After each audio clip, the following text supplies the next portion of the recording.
आज की कहानी का शीर्षक है माँ। एक प्राथमिक स्कूल में अंजलि नाम की एक शिक्षिका थी। वह कक्षा 5 की क्लास टीचर थी। उसकी एक आदत थी कि वह कक्षा में आते ही हमेशा लव यू ऑल, तुम सबको मैं प्यार करती हूँ बोला करती थी। मगर वह जानती थी कि वह सच नहीं बोल रही। वह कक्षा के सभी बच्चों से एक जैसा प्यार नहीं करती थी। कक्षा में एक ऐसा बच्चा था जो उनको फटी आंख भी नहीं भाता था। उसका नाम राजू था। राजू मैली कुचैली स्थिति में स्कूल आ जाया करता है। उसके बाल खराब होते, जूतों के बंद खुले, शर्ट के कॉलर पर मैल के निशान। पढ़ाई के दौरान भी उसका ध्यान कहीं और होता था। मैडम के डांटने पर वह चौंक कर उन्हें देखता, मगर उसकी खाली खाली नजरों से साफ पता लगता रहता कि राजू शारीरिक रूप से कक्षा में उपस्थित होने के बावजूद भी मानसिक रूप से गायब है, यानी प्रेजेंट बॉडी अब्सेंट माइंड। धीरे धीरे मैडम को राजू से नफरत सी होने लगी।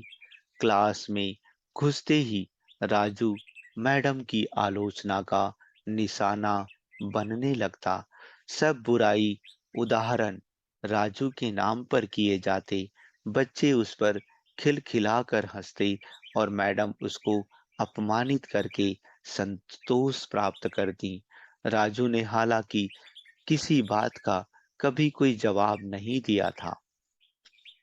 मैडम को वह एक बेजान पत्थर की तरह लगता, जिसके अंदर आत्मा नाम की कोई चीज नहीं थी।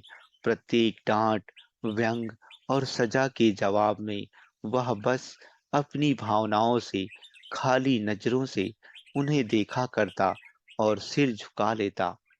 मैडम को अब इससे गंभीर नफरत हो चुकी थी। पहला सेमेस्टर समाप्त हो गया और प्रोग्रेस रिपोर्ट बनाने का चरण आया, तो मैडम ने राजू की प्रगति रिपोर्ट में यह सब बुरी बातें लिख मारी। प्रगति रिपोर्ट माता पिता को दिखाने से पहले हेडमास्टर के पास जाया करती थी। उन्होंने जब राजू की प्रोग्रेस रिपोर्ट देखी तो मैडम को बुला लिया। मैडम, प्रगति रिपोर्ट में कुछ तो राजू की प्रगति भी लिखनी चाहिए। आपने तो जो कुछ लिखा है, इससे राजू के पिता इससे बिल्कुल निराश हो जाएंगे। मैडम ने कहा, मैं माफी मांगती हूँ, लेकिन राजू एक बिल्कुल ही अशिष्ट और निकम्मा बच्चा है। मुझे नहीं लगता कि मैं उसकी प्रगति के बारे में कुछ लिख सकती हूँ। मैडम घृणित लहजे में बोलकर वहां से उठकर चली गई। स्कूल की छुट्टी हो गई आज तो। अगले दिन हेडमास्टर ने एक विचार किया और उन्होंने चपरासी के हाथ मैडम की डेस्क पर राजू की पिछले वर्ष की प्रगति रिपोर्ट रखवा दी। अगले दिन मैडम ने कक्षा में प्रवेश किया तो रिपोर्ट पर नजर पड़ी। पलट कर देखा तो पता लगा कि यह राजू की रिपोर्ट है। मैडम ने सोचा कि पिछली कक्षाओं में भी राजू ने निश्चय ही यही गुल खिलाए होंगे। उन्होंने सोचा और कक्षा 3 की रिपोर्ट खोली। रिपोर्ट में टिप्पणी पढ़कर उनकी आश्चर्य की कोई सीमा ना रही जब उन्होंने देखा कि रिपोर्ट उसकी तारीफों से भरी पड़ी है। राजू जैसा बुद्धिमान बच्चा मैंने आज तक नहीं देखा। बेहद संवेदनशील बच्चा है और अपने मित्रों और शिक्षक से बेहद लगाव रखता है। यह लिखा था, अंतिम सेमेस्टर में भी राजू ने प्रथम स्थान प्राप्त कर लिया है।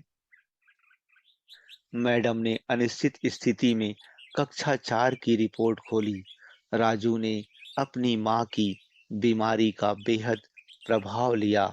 उसका ध्यान पढ़ाई से हट रहा है। राजू की माँ को अंतिम चरण का कैंसर हुआ है।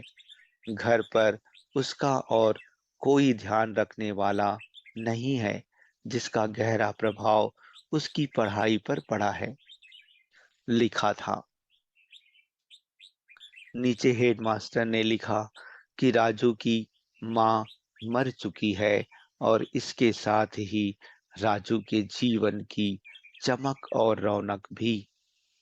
उसे बचाना होगा, इससे पहले कि बहुत देर हो जाए।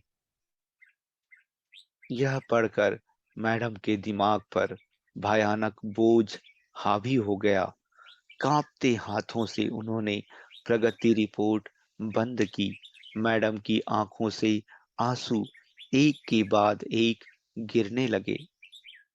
मैडम ने साड़ी से अपने आंसू पोंछे। अगले दिन जब मैडम कक्षा में दाखिल हुई, तो उन्होंने अपनी आदत के अनुसार अपना पारंपरिक वाक्यांश आई लव यू ऑल दोहराया, मगर वह जानती थी कि वह आज भी झूठ बोल रही है,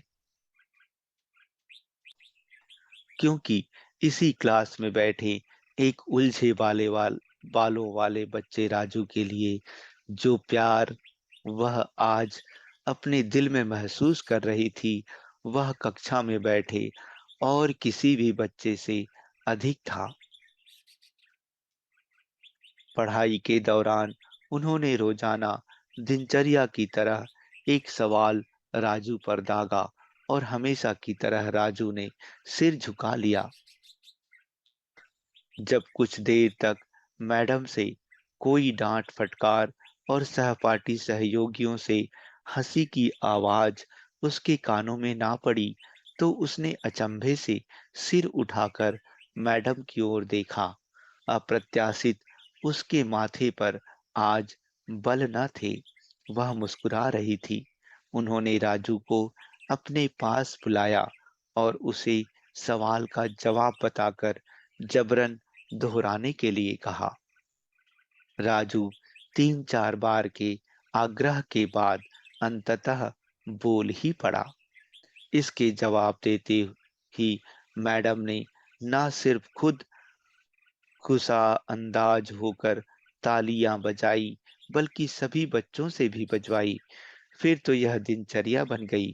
मैडम हर सवाल का जवाब अपने आप बताती और फिर उसकी खूब सराहना, तारीफ करती। प्रत्येक अच्छा उदाहरण राजू के कारण दिया जाने लगा। धीरे धीरे पुराना राजू सन्नाटे की कब्र फाड़कर बाहर आ गया। अब मैडम को सवाल के साथ जवाब बताने की जरूरत नहीं पड़ती। वह रोज बिना त्रुटि उत्तर देकर सभी को प्रभावित करता और नए सवाल पूछकर सबको हैरान भी करता।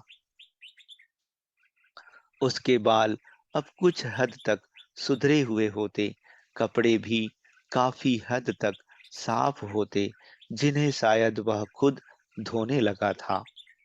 देखते ही देखते साल समाप्त हो गया और राजू ने दूसरा स्थान हासिल कर कक्षा 5वीं पास कर लिया। यानी अब दूसरी जगह स्कूल में दाखिले के लिए तैयार था। कक्षा 5वीं के विदाई समारोह में सभी बच्चे मैडम के लिए सुंदर उपहार लेकर आए और मैडम की टेबल पर ढेर लग गया। इन खूबसूरती से पैक किए हुए उपहारों में एक पुराने अखबार में बदतर सलीके से पैक हुआ एक उपहार भी पड़ा था। बच्चे उसे देखकर हंस रहे थे। किसी को जानने में देर न लगी कि यह उपहार राजू लाया होगा। मैडम ने उपहार के इस छोटे से पहाड़ में से लपक कर राजू वाले उपहार को निकाला। खोल कर देखा तो उसके अंदर एक महिलाओं द्वारा इस्तेमाल करने वाली इत्र की आधी इस्तेमाल की हुई शीशी और एक हाथ में पहनने वाला एक बड़ा सा कड़ा कंगन था, जिसके ज्यादातर मोती झड़ चुके थे। मिस ने चुपचाप इस इत्र को खुद पर छिड़का और हाथ में कंगन पहन लिया। बच्चे यह दृश्य देखकर हैरान रह गए, खुद राजू भी। आखिर राजू से रहा ना गया और मिस के पास आकर खड़ा हो गया। कुछ देर बाद उसने अटक अटक कर मैडम को बोला, आज आप में से मेरी माँ जैसी खुशबू आ रही है। इतना सुनकर मैडम के आंखों से आंसू आ गए और मैडम ने राजू को अपने गले से लगा लिया। राजू अब दूसरी स्कूल में जाने वाला था। राजू ने दूसरी जगह स्कूल में दाखिले ले लिया था। समय बीतने लगा। दिन, सप्ताह, सप्ताह महीने और महीने साल में बदलते भले कहाँ देर लगती है, मगर हर साल के अंत में मैडम को राजू से एक पत्र नियमित रूप से प्राप्त होता, जिसमें लिखा होता कि इस साल कई नए टीचर्स से मिला, मगर आप जैसा मैडम कोई नहीं था। फिर राजू की पढ़ाई समाप्त हो गई और पत्रों का सिलसिला भी समाप्त। कई साल आगे गुजरे और मैडम रिटायर हो गई। एक दिन मैडम के घर अपनी मेल में राजू का पत्र मिला, जिसमें लिखा था, इस महीने के अंत में मेरी शादी है और आपके बिना शादी की बात मैं नहीं सोच सकता। एक और बात, मैं जीवन में बहुत सारे लोगों से मिल चुका हूँ, आप जैसा कोई नहीं है। आपका डॉक्टर राजू। पत्र के साथ ही विमान का आने जाने का टिकट भी लिफाफे में मौजूद था। मैडम खुद को हरगिज न रोक सकी। उन्होंने अपने पति से अनुमति ली और वह राजू के शहर के लिए रवाना हो गई। शादी के दिन जब वह शादी की जगह पहुंची तो थोड़ी लेट हो चुकी थी।